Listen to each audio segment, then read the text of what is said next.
Bienvenue à tous sur ce tutoriel de Lightroom à Photoshop. Aujourd'hui, on va aller dans le concret.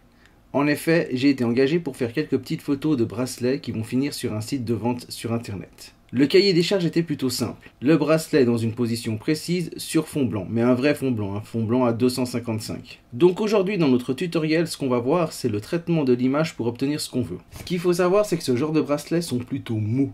Je veux dire, c'est des bracelets comme ça, et c'est difficile quand on les met en place pour prendre la photo, de les mettre en forme de façon parfaite. Et bien évidemment, le client, lui, ce qu'il veut, c'est que quand l'image est sur son site internet, qu'elle soit parfaite. Du coup, l'idée, c'est de faire la photo la plus parfaite possible, puis corriger les quelques petites erreurs qu'il pourrait y avoir en post-traitement. Donc aujourd'hui, on va voir comment retoucher ces fameux bracelets.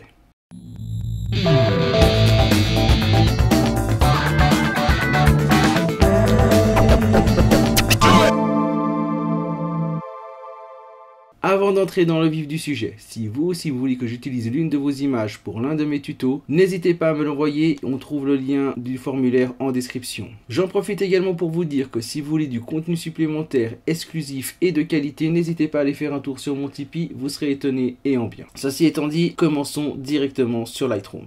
Alors comme vous pouvez le voir sur Lightroom, ce que j'ai fait, c'est que j'ai déjà sélectionné les 3 images ici. Je les ai pas retouchées, il n'y a aucun développement parce que finalement la photo elle a été faite au flash, donc qualitativement j'ai obtenu ce que je voulais. Le plus gros du travail de rendu a été fait à la prise de vue, donc j'ai pas besoin d'aller beaucoup plus loin pour le rendu sur Lightroom. De base, ça va très bien. Alors pourquoi 3 images? La raison est ultra simple. En réalité, ce que je voulais faire, c'est un focus stacking, parce que j'ai fait cette photo avec un 100 mm macro, et même à f29, la profondeur de champ était trop courte pour avoir de la netteté du premier plan à l'arrière-plan. Du coup, j'ai fait un petit focus stacking sur 3 images que l'on va monter avec Photoshop. Ce que je fais, c'est que je sélectionne les 3 images, comme ici, elles sont sélectionnées les 3, donc je peux recommencer. Je sélectionne les 3 images, je fais clic droit, puis je fais modifier dans, et là je vais dans fusion de panorama dans Photoshop. Pourquoi fusion de panorama dans Photoshop? La raison est ultra simple. En réalité, ce que je vais faire ici, c'est utiliser le plugin de Photoshop pour me permettre d'aligner parfaitement les calques depuis Lightroom. Quand on arrive ici, on laisse sur auto, on enlève fusionner les images et on appuie sur OK. Après avoir laissé travailler notre petit programme, il nous a aligné les 3 images. Comme on peut le voir, il les a parfaitement alignées. Ici, ce qu'on va faire, c'est qu'on va les sélectionner.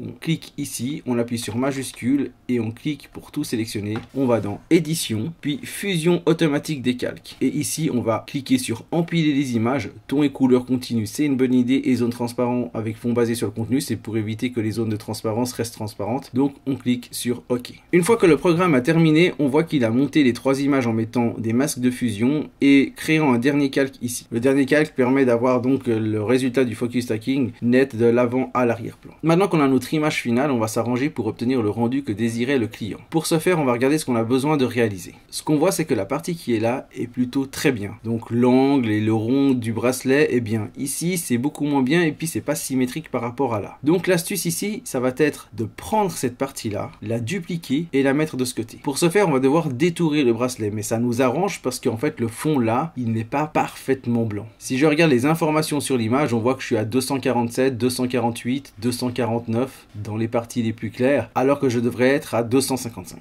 Pour le détourage, on va simplement utiliser l'outil plume, on va pas se prendre plus la tête que ça.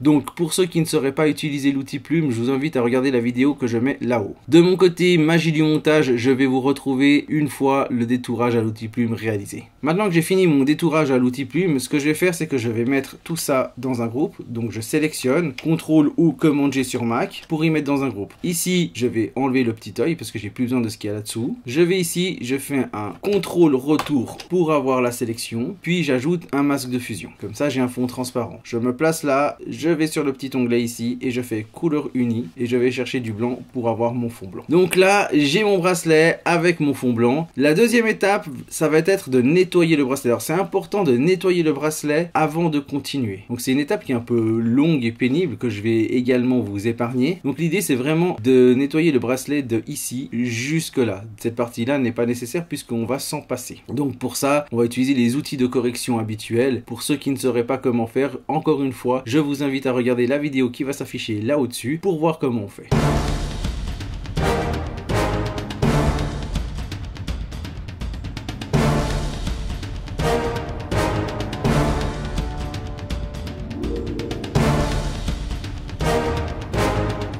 Nous voilà arrivés au bout. La prochaine étape va être encore plus simple. On va désélectionner le calque d'arrière-plan. On va se mettre sur le dernier calque, faire Shift, Ctrl, Alt, E pour avoir un calque avec tous les réglages aplatis en haut, mais sans perdre ceux du dessous. On travaille toujours de manière non destructive. Puis on fait un CTRL ou Command J. Une fois que c'est fait, on prend le premier calque, on fait Alt et clic pour ajouter un masque de fusion entièrement noir. Puis on se met ici et juste ajouter un masque de fusion. Maintenant, tout ce qui est dessous, de là à là, je vais y mettre dans un groupe comme d'habitude. Puis je désélectionne pour avoir que la vue ici. Je vais prendre le premier calque ici, puis je vais effacer la partie qui ne m'intéresse pas, donc cette partie-là du bracelet. Alors pour l'effacer, on prend un pinceau B, on se met bien sûr le noir, on se met à 100% pour aller vite. Et puis il n'y a pas besoin d'être ultra précis puisque on va rattraper ce qui se passe là grâce au calque du dessous, vous allez voir. Donc l'idée c'est simplement d'effacer ce qu'il y a là. Il n'y a pas besoin d'énormément s'appliquer parce que comme c'est du rouge sur du rouge et que c'est de la texture fibreuse, s'il y a des bords qui ne sont pas parfaitement nets, c'est pas très grave. Après, il faut pas faire non plus n'importe quoi. Plus vous appliquez, plus on aura une impression de qualité, ça c'est certain. Mais il n'y a pas besoin de passer des heures dessus ou d'utiliser l'outil plume. Simplement l'outil pinceau sur le masque de fusion, ça permet d'avoir un travail propre, précis, puis que si on se trompe, il suffit d'inverser, donc passer du noir au blanc pour récupérer les pixels. Donc ça permet d'avoir un travail facile et serein. Et comme je dis, il n'y a pas besoin d'être ultra précis. Surtout dans ce cas où ça va finir sur un site internet et la largeur la plus grande de l'image sera 1200 pixels, donc ils ne vont pas rentrer pile poil dans les détails. Maintenant qu'on a fait ça, on va passer ce calque-là au-dessus. Puis là, je vais cliquer ici pour juste éliminer 2 minutes le masque de fusion. Je vais dans Édition, Transformation, Symétrie sur l'axe horizontal. Je descends un tout petit peu l'opacité et avec l'outil V, je vais juste déplacer histoire de me mettre au bon endroit. Tac, là je suis au bon endroit. Donc on voit la parfaite symétrie. Maintenant, je peux remettre ça à fond. Je fais majuscule, clic pour remettre le masque de fusion actif. Je prends le pinceau et je vais sur les blancs. Alors je me suis juste trompé pour quelque chose, je ne devais pas passer le calque au-dessus, je devais le laisser en dessous. Donc on le remet à sa place, on le remet en tout, vous allez comprendre tout de suite pourquoi. Donc je le mets en tout simplement pour avoir plus de facilité à peindre sans me prendre la tête avec les zones. Donc je prends le pinceau que je mets en blanc et puis je vais simplement venir peindre pour récupérer des pixels. Alors de nouveau, il n'y a pas besoin d'être ultra précis puisque on a fait le travail pour que ça se marie parfaitement bien. Et donc là, il suffit de venir ici. Donc on va quand même prendre un pinceau d'eau et puis peindre pour récupérer notre bracelet.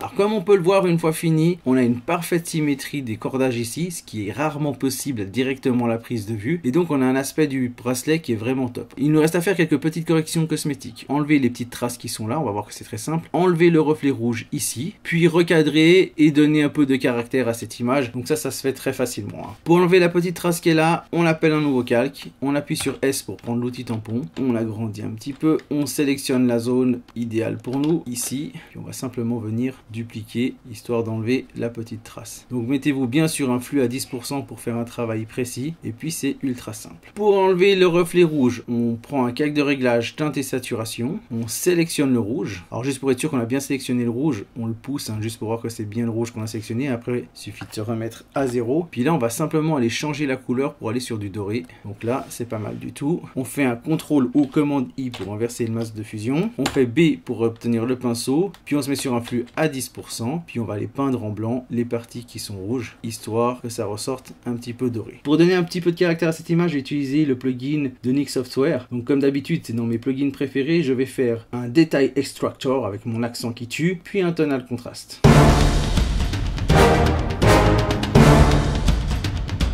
Une fois que c'est fini, je les mets ensemble, CTRL ou Command G, puis si je fais avant, après, on voit que ça claque maintenant. Mais par contre, ce qu'on se rend compte aussi, c'est que les rouges sont beaucoup trop saturés. Si je prends le bracelet d'origine, je ne sais pas si on voit bien la couleur ici. Oui, je suis dans une ambiance pénombre. C'est plus dans les bordeaux qu'il est ce bracelet. Du coup, j'aimerais bien retrouver la couleur d'origine. Alors, je sais exactement ce qui a posé comme problème ici pour qu'il soit aussi rouge. Ça vient de deux raisons. La première, une luminosité un peu importante qui a éclairci le rouge. Et puis la deuxième, c'est qu'en allant chercher les détails et le contraste tonal, on a rehaussé la saturation des couleurs. Donc, pour corriger ça, ce qui est simple à faire, c'est de prendre de nouveau un calque de réglage teinte et saturation, puis simplement foncer la couleur. Un tout petit peu augmenter comme ça, tac, un peu descendre un tout petit peu la saturation. Puis pour pas perdre en éclat, parce qu'on veut juste retrouver une certaine couleur, mais on va pas perdre en éclat, on va prendre un outil pinceau, se mettre en noir à 100% et peindre en noir sur le crochet qui lui doit rester doré. Maintenant, on va remettre l'arrière-plan pour voir ce que ça donne. Alors attention, ça va vous faire tout bizarre, puisque ça va pas être blanc, ça va être gris. Pourquoi? Parce que le calque de réglage ici influence toute l'image. Donc pour éviter qu'il influence toute l'image ainsi que l'arrière-plan, on va aller le clipper au groupe ici en faisant un Alt-clic et voilà. Ce qui nous permet aussi de voir qu'on a fait quelques petites erreurs. Donc juste ici, hein, on a mal nettoyé, on le voit bien. Alors pour corriger ça, on va faire simple, hein, on va remonter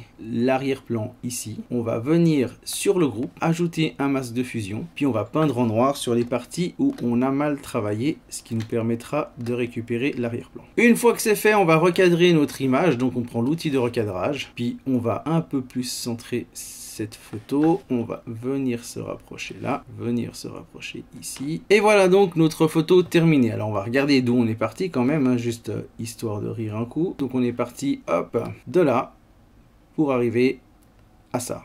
Donc évidemment, ça est notre gueule. Nous voilà au bout de ce tutoriel. Alors j'ai 2-3 petites choses à vous dire avant qu'on se quitte définitivement. La première, c'est que comme vous voyez, vous me voyez.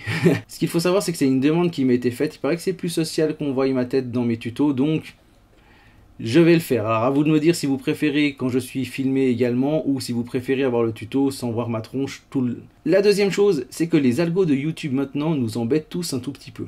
Donc, si vous voulez m'aider à progresser, je vous invite à me mettre un pouce bleu, à laisser des commentaires et à partager la vidéo, mais surtout, abonnez-vous, c'est vraiment ce qui me permet d'être motivé. Je vais pas être redondant, donc je vous invite très rapidement à aller faire un petit tour sur mon Tipeee pour voir ce que je propose. Vous verrez, c'est plutôt sympa. Sur ce, je vous dis à la semaine prochaine. Ciao!